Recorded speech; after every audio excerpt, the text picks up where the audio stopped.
In January and February of 2012, I was living in a 400 square foot apartment, all one room studio apartment. It was not very nice. I was using none of my intelligence and none of my passion. I was pretty unhappy in general.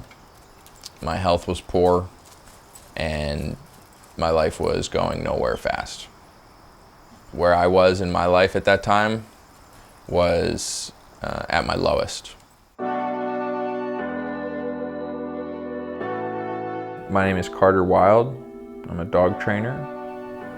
I live in Baltimore, Maryland. I am 30 years old.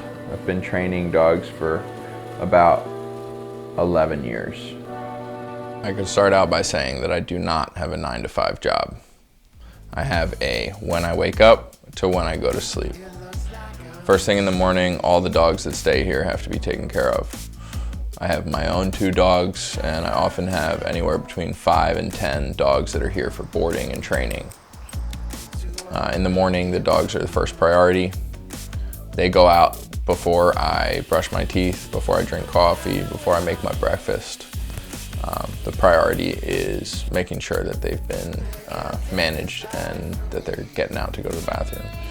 After that, I make coffee, breakfast, and sit down with my 2 dogs, and whichever dogs have been well enough trained that they can lay down and hang out with me during breakfast. Really got started and most interested in training when I got my oldest dog. I spent the first couple of years at a Schutzhund style training facility, cleaning kennels and teaching obedience courses. I soon found another apprenticeship with a woman who was involved in sport training and service dog training. That really kick-started my education and started me on my path to meeting Michael Ellis and to attending the Michael Ellis School. Sometimes when I train the dogs, it is one at a time, and sometimes I do some group lesson. If I'm working with a dog one-on-one, it's on usually specific skills, obedience skills, down, stay, heel, sit. So fitness has always been a really big part of my life, especially in the last 5 years. I've always had a primary pursuit and followed that really intensely. I more recently have started seeing a coach who is helping me with agility. That's important to me because of the dog sports that I compete in. Mondio ring, French ring, and PSA are all sports which involve a decoy.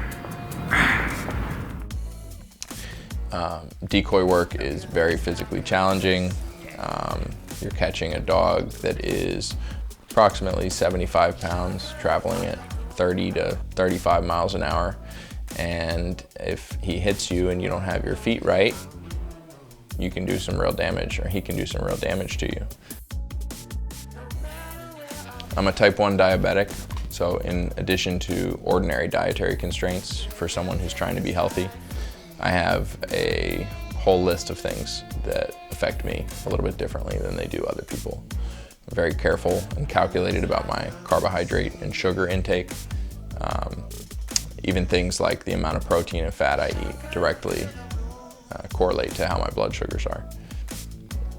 I can have bad days, and I can have days where I feel really great.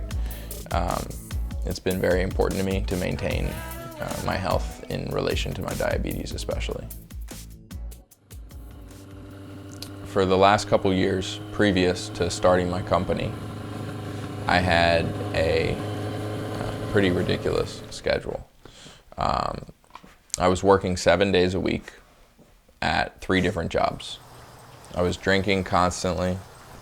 I smoked cigarettes. My diet was terrible.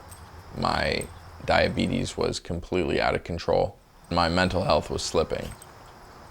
I had no semblance of a healthy lifestyle.